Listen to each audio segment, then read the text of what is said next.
Well, what are the Chancellor's options? Joining us, as you can see, is Zoe Grunewald, policy and politics correspondent at the New Statesman, and Conor Holohan, media campaign manager from the Taxpayers Alliance. Good to have you both in the studio with us. Zoe, shall I start with you? And in fact, let's talk about that inheritance tax. It's been talked about, hasn't it? But only 4% of deaths are covered and people have to pay that. So is Paul Johnson right in saying it's a bit of an odd thing to focus on? It is a bit of an odd thing to focus on because, as you say, it's a tax cut that would only help the wealthiest.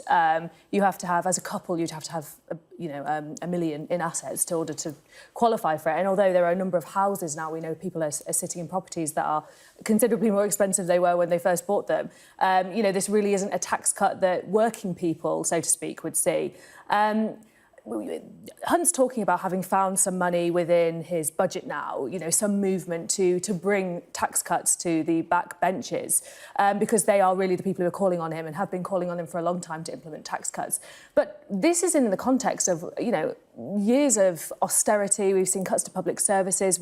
School buildings are crumbling down. There's a $1 billion deficit in the NHS. If you found more funding within your budget, surely that money would be better spent in investment in public services rather than tax cuts for the wealthy.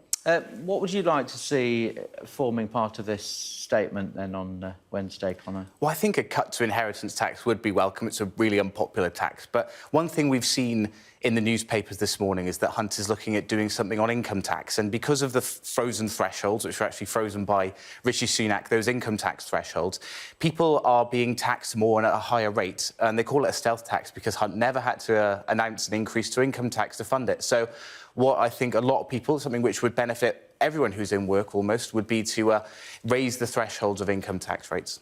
Everything, as he said, Jeremy Hunt, this morning, on the table, as he told Trevor Phillips. Is it likely, then, that income tax could be the target, or even national insurance? It's only a couple of years ago that the threshold for that had gone up, hadn't it, for national insurance? So they're the key taxes people will be looking at. Yeah, I'm not sure if national insurance is on the table. I mean, income tax, as Conor's saying, is perfectly possible. And, especially that top rate of income tax is something that people will want to see brought down. But, you would want to see, if there were going to be any tax cuts, they would be tax cut for working people and for those who have been most impacted by the cost of living crisis. But actually, what we're getting a lot of murmurings from Hunt is that it's going to be, these tax cuts that are really going to affect the wealthier people in society. And, the concern is that you shouldn't just make this statement about tax cuts. It should also be about funding. And there are so many parts of the economy now that are in dire need of investment. And this is, managed public investment that will help services to grow and will help stimulate the economy. It's not simply, bailing out the NHS or those, which is how many of, Tory backbenchers like to frame it. So you really hope that this statement, if it is going to be a responsible statement, will really look at the many societal problems that the country is facing at the minute and put the funding where it's needed, not just to satiate the backbenchers and try and keep some of those blue wall Conservative voters. You see, we are mindful of the fact that next year will be, we presume, an election year could come in under a year's time. So this is all about wooing the voters, isn't it? Yeah, and I think it shows actually just how popular tax cuts are. We've got a 70-year high tax burden at the moment, and during a cost of living crisis, that's really putting pressure on people's household budgets. So the reason why they start to look at tax cuts when an election is coming up is because they know they're popular and they know that people will feel the difference in their pockets.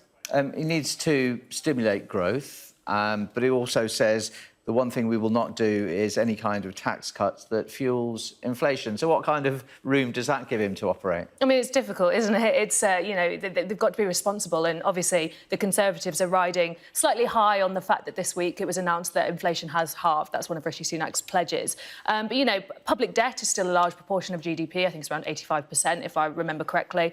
And, people aren't necessarily going to feel the impact of that inflation halving. Prices are still high, prices are still rising, energy prices are high, people's grocery shops, all those things don't make people feel better off, so to speak. So it's going to be really difficult for him to strike the right tone here. We know last year when he had the autumn budget, the spring statement as well, that he spoke about having to, not necessarily do the things he'd want to do because of the state of the economy. Now they've got this headroom that they keep referring to, and they've got more positive OBR forecasting. But, they have to tread carefully, and the Conservatives at the minute are treading a really fine line by trying to look fiscally responsible, but also a lot of pressure from some parts of the Conservative Party to slash taxes and stimulate growth. And it's important, they would argue, to have the OBR overseeing this. We remember what happened with the mini-budget, as it was styled, when Liz Truss was Prime Minister briefly. Yeah, absolutely. I mean, I think the big mistake there was that Liz Truss was spending what was theoretically an unlimited amount of money on the energy support scheme, which a lot of people support doing the energy support scheme, but it's a really expensive project and could have technically unlimited liability, while also cutting taxes at a huge rate and then promising there'd be more. It's quite understandable why that caused the trouble it did. But what Hunt wants to do, and I think this is quite reasonable, and it's what you should be doing, is to find spending cuts in order to pay for tax cuts and take the burden off working people. And so you throw into the mix as well, if you live near a pylon, you'll get some money off your bills. Yeah, I mean, it's good to see that the Chancellor is making positive noises about energy and green energy, and he's talked about stimulating investment for businesses and green growth. And we know a while ago it seemed like that was almost off the agenda, but it seems, we do know Hunt is one of the more sort of moderate Conservatives who would be in favour of that. And also businesses across the country have been preparing for green growth for a long time. So it's important that this, any kind of investment stimulates that and continues that. But yeah, I mean, there will be, I'm sure, things in the budget that will be welcome. But I am very concerned by this idea that they have found money and they're going to use that to fund tax cuts. I mean, I disagree with Conor. I don't think taking money away from public services, reducing spending, is the answer to all the issues this country is facing. There's a homelessness crisis across the cities in the UK. NHS is crumbling, schools are crumbling. People aren't going to be happy by the idea that the wealthy get tax cuts while they are funding their schools to do whip rounds for pens and equipment. It just doesn't correlate. And, there are plenty of people in Conservative constituencies in the Red Wall who are going to be very, very confused by tax cuts for the wealthy, while they might not see, the same for them, for their pockets, as a result of this statement. Yeah, well, while they're potentially fighting for their seats. Conor, what do you make of, what will businesses make, or what will they be looking for, do you think? Well, of course, Jeremy Hunt, who during his Conservative leadership run was quite pro-reducing corporation tax from where it used to be. He's put that up. I think businesses would like to see that come down again. I don't think that's on the cards right now, but we have seen that there may be some business rate cuts on the way. Our high streets are, in a really poor position at the moment, and to cut business rates would be a shot in the arm for bricks and mortar businesses up and down the country.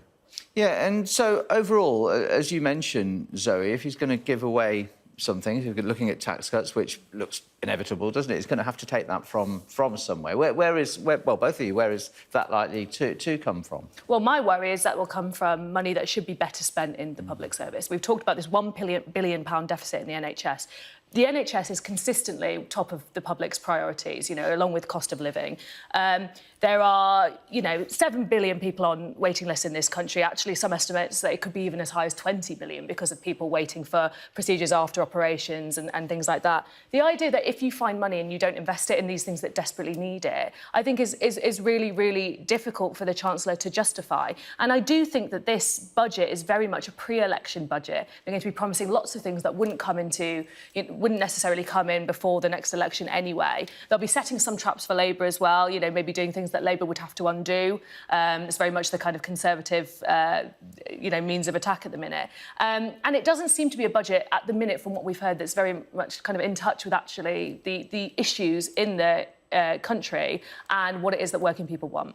Final word with you, Conor. That is it. It is simply a pre-election budget, isn't it?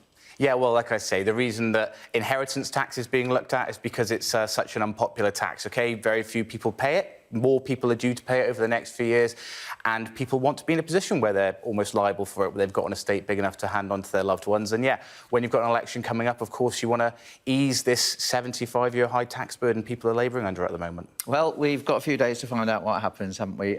Zoe Grunewald, very good to see you, and Conor Holohan as well. Thanks very much for coming.